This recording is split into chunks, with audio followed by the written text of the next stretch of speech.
Hello guys, and welcome to one more Play It Right video. Today I want to show you a very special game project on Kickstarter that allows you to take a walk on your dark side and become a master of darkness and arcane secrets.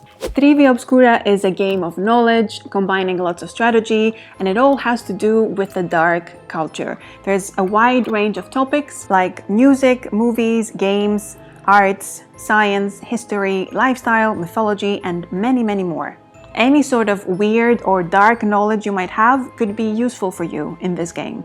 Have you watched every dark horror show on Netflix? Do you know every juicy detail on how to take out a zombie or keep a vampire busy? The main question is though, do you know darkness?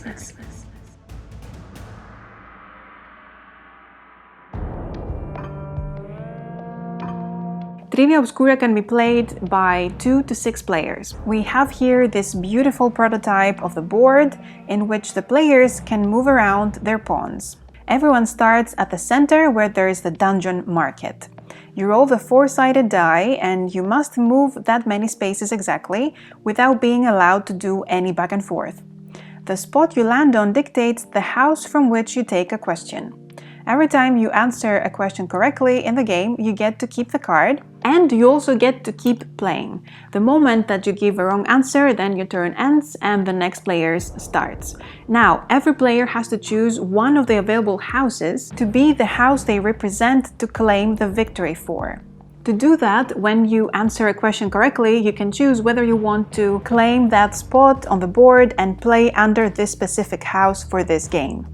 You get the matching ring marker and place it inside that spot. Now the house is yours and no one else can stop on that spot to take questions.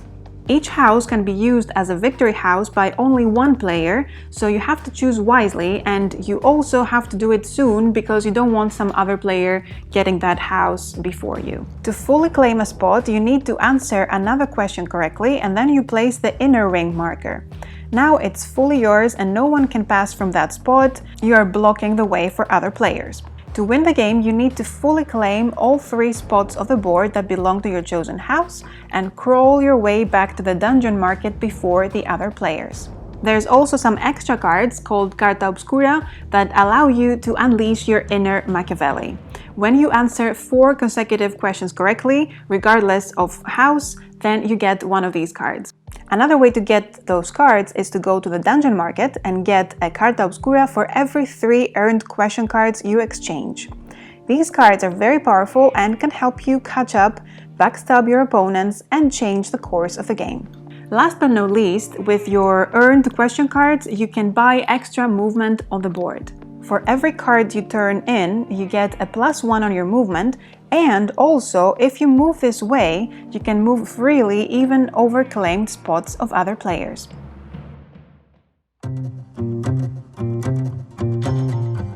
The houses are very different from one another, and it's hard to really know what you're gonna find in there. For example, there's the House of Blood, which contains categories like blood on the screen and bloodiographies, for example, which are questions about dark details of certain biographies. We have the House of Science, the House of Lifestyle with questions about dark living, dark movie stars, and so on. Then we have the House of the Occult with shadow stories, Mythologia Obscura, and dark crafts. We also have the House of History, in which you learn stuff like which is the most common day of the week for workplace murders. It's Monday. And then you have the House of the Arts with questions about tales and plays and architecture. Completed in 1895 to a design by the civil engineer Milner, what is the Overtown Bridge in Milton, Scotland famous for? For dog suicides. Dogs have been jumping off the bridge since the early 60s at a rate of 1 animal per month, bringing today the total number to more than 600 dogs. There's also 2 more houses that can be unlocked in stretch goals: the House of Death and the House of Music. Also, other things coming up in stretch goals are these beautiful Towers of Darkness to use instead of the ring markers, and some metallic coins to make darkness have its own currency. So that's Trivia Obscura. It contains some questions completely out of the ordinary, and you learn some fascinating information that you want to Google even further. It also incorporates some strategy if you want to really win the crown of darkness. I'll have the link to the Kickstarter campaign page of the game in the description below, so you can check it out. Thank you very much for watching, and I'll see you in the next video.